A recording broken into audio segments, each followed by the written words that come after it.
Le 23 juin 1996 sort Super Mario 64 et c'est une révolution. Il pose les bases du mouvement 3D et est déclaré par certains magazines de l'époque comme le meilleur jeu de tous les temps. Qu'on soit d'accord ou pas, il y a un avant et un après Super Mario 64. Mais moi, c'est le challenge qui me passionne. Que ça soit en compétition e-sport, où les joueurs atteignent un niveau à la limite des capacités humaines, ou alors en speedrun, quand les jeux sont poussés dans leur retranchement. Pour Mario 64, il faudra attendre le début des années 2000 pour voir les premiers speedruns.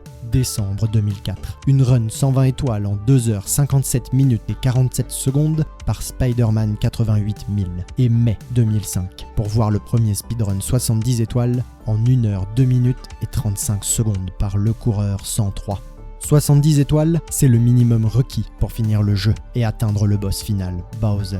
On peut donc considérer que c'est le premier speedrun Any% réalisé sur Super Mario 64. Any%, ça veut dire que l'objectif est de terminer le jeu le plus rapidement possible, sans restriction, avec n'importe quel pourcentage d'accomplissement. On commence le jeu et on le termine le plus rapidement possible, peu importe ce qu'il se passe au milieu. C'est la catégorie qui nous intéresse dans cette vidéo, mais on va être encore plus précis et parler uniquement des speedrun TAS, Tool Assisted Speedrun.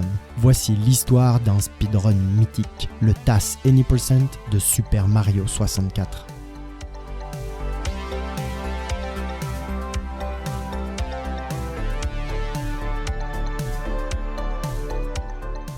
Mais avant d'aller du côté de Mario 64, qu'est-ce qu'une run TAS exactement ? C'est un speedrun réalisé à l'aide d'un logiciel, un émulateur où on peut ralentir ou revenir en arrière et ainsi recommencer n'importe quel passage spécifique du jeu autant de fois qu'on le souhaite.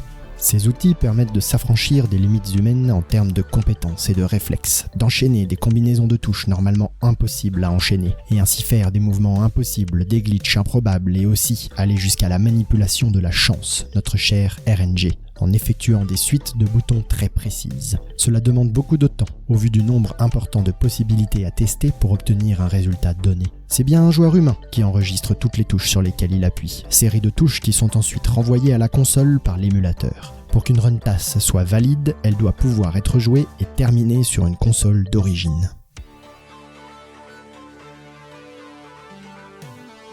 Ok, Super Mario 64. Chaque niveau possède 7 étoiles à récupérer, pour un total de 120 étoiles. Pour finir le jeu, il faut récupérer au moins 70 étoiles, qui permettent de passer les escaliers infinis, situés derrière la dernière porte étoile du jeu. Et ensuite, tuer Bowser des cieux, dans la dernière salle du château. Au départ, on arrive dans la cour du château champignon, et en rentrant dans le château, on peut déjà accéder au premier niveau du jeu. Bataille de Bob-omb, forteresse de Womp, baie des pirates et montagne au Glagla. Après avoir récupéré 8 étoiles, on peut ouvrir la première porte étoile et combattre Bowser des Ténèbres, qui nous donne la première clé. Cette clé va nous permettre d'ouvrir la porte du sous-sol et atteindre d'autres niveaux, plus difficiles. Le manoir de Big Boo, la caverne brumeuse, les laves fatales et les sables trop mouvants. Une fois 30 étoiles récupérées, il est possible d'ouvrir la deuxième porte étoile et affronter Bowser des laves et ainsi récupérer la deuxième clé. Clé qui permettra d'aller au second étage et donner l'accès à des niveaux encore plus durs. Affreux bassin, chez le roi des neiges, trop haute montagne, monde trempé séché et île grand petit.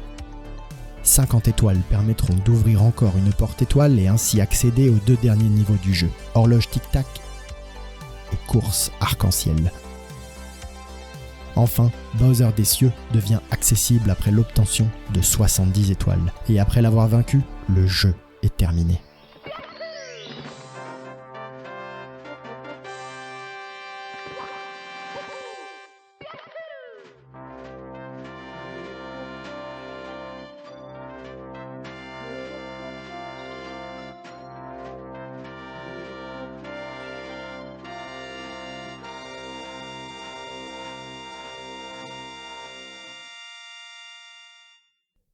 Bon, ça, c'est le chemin que vous et moi, on prend quand on finit le jeu tranquillement, assis dans son salon devant sa télé. Et ça nous prend environ 12 heures. Les premiers speedrunners à s'y frotter en suivant à peu près les mêmes étapes arrivent tout de même à finir le jeu en environ 1 heure, comme David Marshmallow Gibbons qui le termine en 1h12 minutes et 43 secondes. Mais en vérité, le jeu est déjà finissable un peu plus rapidement que ça. En effet, en juin 2004, le record est déjà descendu à 26 minutes et 1 seconde par Brad Cutler, avec un total d'étoiles récoltées de 16. En effet, les 2 premiers glitches les plus importants du jeu sont découverts, Mips Clip et le BLG, Backwards Long Jump. Mips, c'est le petit lapin qu'on trouve au sous-sol du jeu. Il apparaît quand Mario a récupéré 15 étoiles, et quand on l'attrape avec une série de mouvements précis, il permet de passer à travers la porte à 30 étoiles, et ainsi accéder à Bowser des Laves. Mais avant de pouvoir l'affronter, il faut récupérer l'étoile du sous-marin, dans le niveau Affreux Bassin, passant ainsi à 16 étoiles récupérées. Avec la seconde clé en main, on peut accéder au 2e niveau, où la porte à 50 étoiles nous barre la route. Mais le glitch BLJ nous permet de la passer. BLJ, c'est Backward Long Jump. C'est une technique d'hyper-vitesse, c'est-à-dire qu'elle permet d'atteindre des vitesses hors normes. Grâce à une suite très précise et répétée de touches, il est possible de faire sauter Mario en arrière, accumulant à chaque saut plus de vitesse. Logiquement, le jeu limite la vitesse de Mario. Mais cette limite est appliquée uniquement quand il avance, pas quand il recule. En faisant les sauts en arrière, il peut accumuler une vitesse infinie. Une fois suffisamment de vitesse accumulée, il est possible de se déplacer extrêmement rapidement et ainsi passer à travers les murs, portes ou autres éléments du jeu. Il existe différentes manières de faire ce glitch, par exemple en utilisant une pente ou des escaliers. Une fois la porte à 50 étoiles passée, on arrive au 3e niveau, où on retrouve les escaliers sans fin. Mais encore une fois, BLJ permet de passer cet escalier, et ainsi atteindre directement Bowser des cieux avec seulement 16 étoiles récupérées.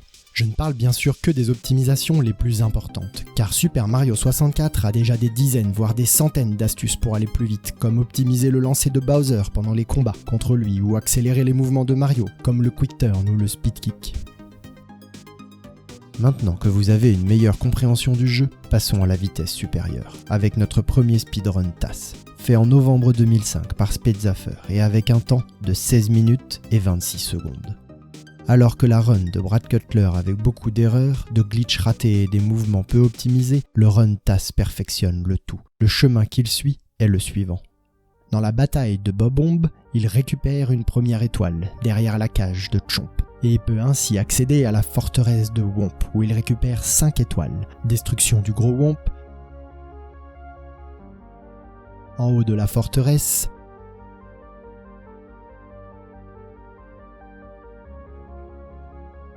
tomber de la cage perchée,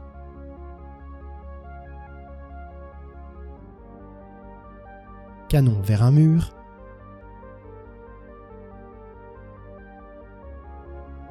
et canon vers les cieux. Ensuite, dans Montagne Glagla, il récupère Petit Pingouin perdu.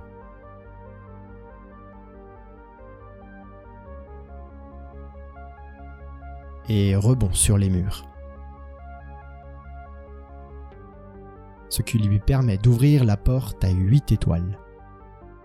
Avant d'affronter Bowser des Ténèbres, il récupère l'étoile des 8 pièces rouges du niveau.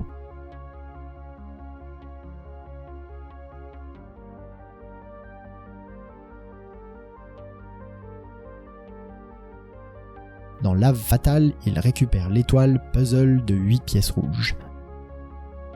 Dans Sable trop mouvant, 2 étoiles, au sommet de la pyramide et dans les griffes du vautour.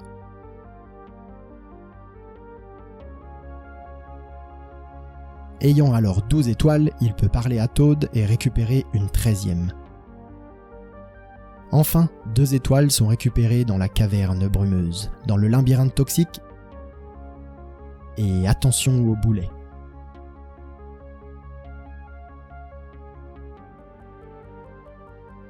Avec 15 étoiles en sa possession, il peut alors passer la porte à 30 étoiles avec Mips Clips et couper une bonne partie du jeu. Afin d'accéder à Bowser des Laves, il reste la dernière étoile à récupérer, Sous-marin de Bowser, en visitant le dernier niveau de cette run, Affreux Bassin. Après avoir vaincu Bowser des Laves, il ne reste qu'à utiliser le BLJ à 2 reprises pour passer la porte à 50 étoiles et les escaliers infinis, terminant ainsi le jeu en 16 minutes et 26 secondes.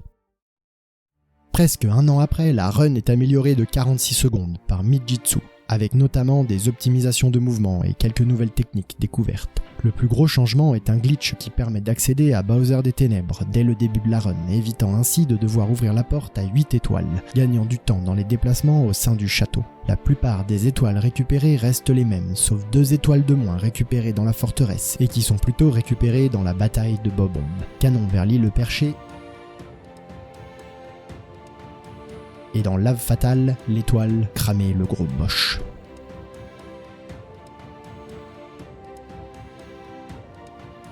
Cette run marque un peu un tournant dans la course à l'optimisation, car ce dernier record est battu en seulement un mois par Riku, avec une optimisation de 7 secondes et un record à 15 minutes et 33 secondes. Un mois, c'est très court quand on considère la complexité et la longueur que prennent les speedruns TAS. Très rapidement, Mijitsu répond avec une nouvelle optimisation de 7 secondes. Et quelques mois plus tard, en février 2007, Riku améliore encore le record avec un 15 minutes et 24 secondes. C'est la période où les runners TAS ont été le plus compétitifs en cherchant à optimiser et à gagner à chaque fois quelques secondes, par-ci, par-là. Mais cette bataille ne va pas durer très longtemps, car assez rapidement, les règles des runs TAS sont sur le point de changer.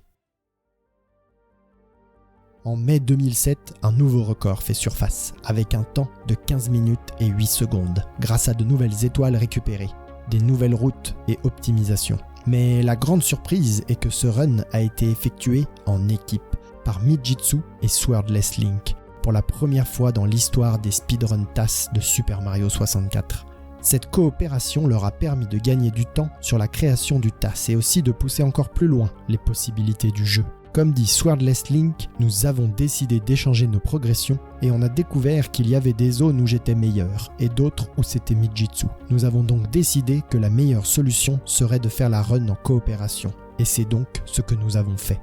Dans cette run, Mario ne met plus les pieds dans la bataille de Bob-omb, récupère 3 étoiles dans la forteresse de Whomp, 2 étoiles dans la montagne Glagla, récupère l'étoile des pièces rouges du monde de Bowser des Ténèbres et le tue avec seulement 6 étoiles. Enfin, Mario récupère 3 étoiles dans Lave Fatale, 2 dans Sable trop mouvant et 3 dans la caverne brumeuse, avant d'utiliser Mips pour passer la porte et BLJ pour accéder à Bowser des cieux, et ainsi finir le jeu. Cette période marque vraiment une phase très compétitive de la scène TAS sur Mario 64. Beaucoup de records en peu de temps, beaucoup d'optimisation, de tests, de recherches et de nouveaux glitches sont trouvés, notamment grâce à une approche coopérative de plusieurs joueurs. Et alors qu'on est au pic de la compétition sur ce jeu, personne n'a vu venir le prochain record qui a tout changé. En effet, le 10 août 2007, un speedrun TAS Any%, toujours fait par Mijitsu et Swordless Link, va complètement venir chambouler la scène de Super Mario 64, avec une run incroyable en 6 minutes et 47 secondes, avec seulement une seule étoile récupérée.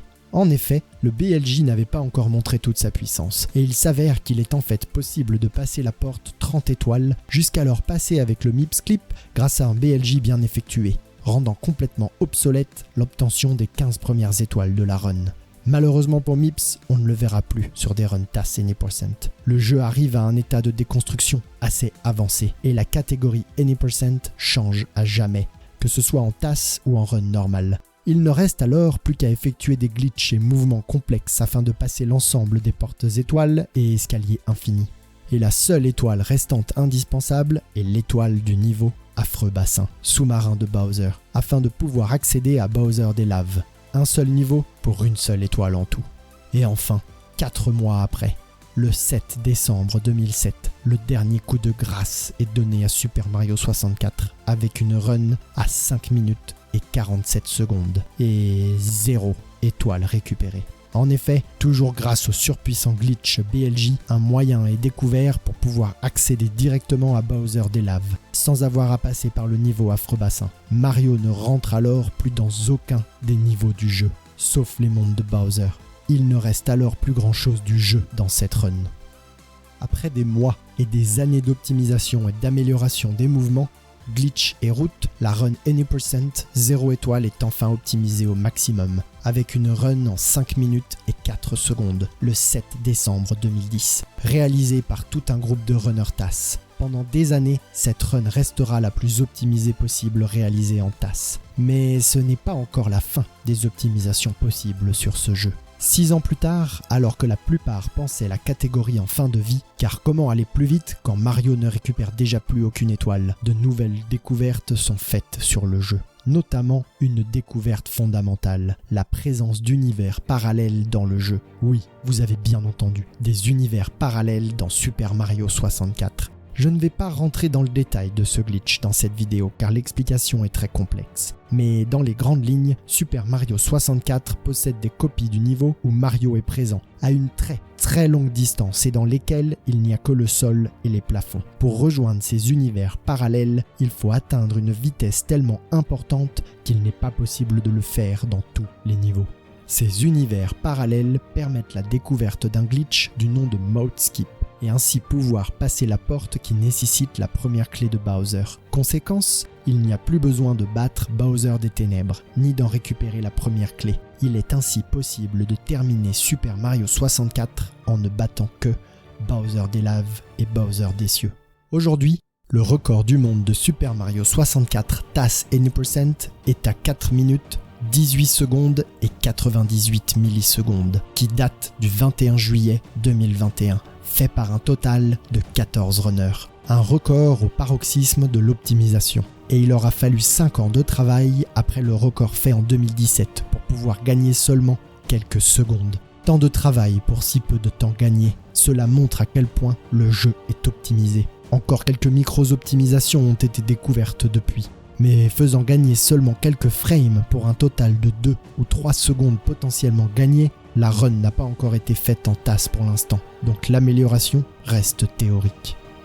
Au début, il y avait 70 étoiles, parce que Bowser l'exigeait. Ensuite, il y a eu 16 étoiles, parce que Mips le lapin l'a exigé. Puis, il y a eu 1 étoile, parce que le sous-marin de Bowser l'a exigé. Ensuite, il n'y avait plus d'étoiles, mais 2 clés, parce que la porte menant au sous-sol du château l'exigeait.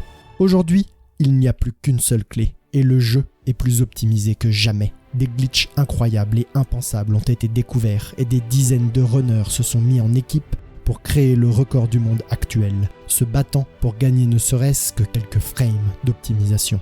Alors, est-on à la fin de Super Mario 64 ? Le TAS Any% est-il mort ? Il ne faut jamais rien promettre, car dans la scène speedrun, tout est possible. Et rappelons-le, il reste encore une clé à récupérer et un boss de fin à battre. Des découvertes seront encore faites, permettant de pousser le jeu encore plus loin, jusqu'à ce qu'il ne reste plus que des brides de ce que le jeu était à l'origine. Des runs TAS Any% existent sur plein de jeux, et certains en sont à un point où les runs ne durent qu'une poignée de minutes, voire secondes, et sont pratiquement incompréhensibles sans des explications. Comme la run Pokémon version rouge, Save Glitch, qui bat le jeu en 1 minute environ.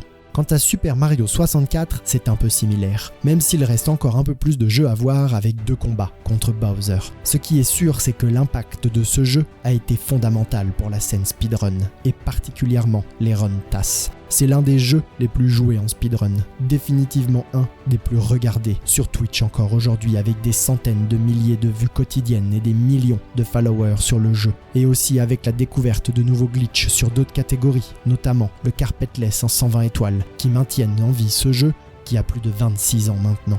Avec 36 millions de vues, le premier run TAS de ce jeu a permis à des millions de personnes de s'intéresser au speedrun et aussi au TAS. Et on a ici un des piliers qui a construit la communauté speedrun à travers le monde. Un pilier qui est encore moteur aujourd'hui et le sera sûrement demain. On ne sait pas vraiment de quoi l'avenir sera fait, ni dans quelle direction il ira. Mais ce qui est pratiquement certain, c'est que Super Mario 64 en fera partie. J'ai besoin de vous. Alors si vous avez aimé cette vidéo et que vous souhaitez en voir plus, likez, partagez, abonnez-vous. Et surtout, pensez à donner votre avis dans les commentaires.